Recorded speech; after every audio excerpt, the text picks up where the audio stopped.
J'avais une petite question pour vous. La dernière fois, je vous avais posé une question sur le mirabellier et la pollinisation. Alors, il y a quelques fruits qui sont peut-être présents à voir dans les prochains mois. J'ai une nouvelle question pour vous. Vous voyez ce petit griotier, donc c'est des cerises acides, pour faire notamment des confitures. Vous voyez que là, il a été taillé. En fait, je l'ai taillé ici pour le rabattre un peu. Alors, c'est un truc en pot, c'est une plante en pot.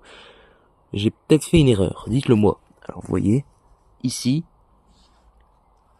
hop, il y a de la sève qui s'est écoulée en fait du tronc.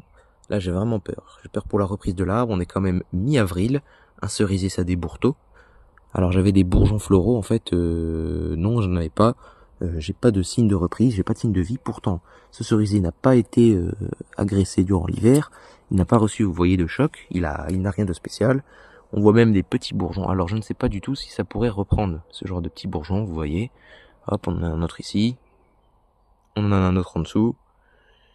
Vous voyez, j'en ai à peu près partout. Donc là, je ne sais pas du tout. Je suis dans l'inconnu. Je n'ai jamais eu de toute manière, ici, les cerises, j'ai jamais réussi à en avoir. J'ai planté dans ma vie 2 cerisiers, un cerisier du Japon et un cerisier pour faire des fruits. Donc, cerisier Prunus persica. Et je n'ai jamais eu de cerises de ma vie. Je ne sais pas. Donc, dites-moi, enfin, éclairez-moi, en gros. Parce que moi, je ne sais pas, j'ai pas trouvé de référence sur Internet. Merci beaucoup de votre aide, de votre visionnage, et à bientôt. N'hésitez pas à liker d'ailleurs, pour qu'il y ait plus de personnes qui puissent voir cette vidéo. À bientôt.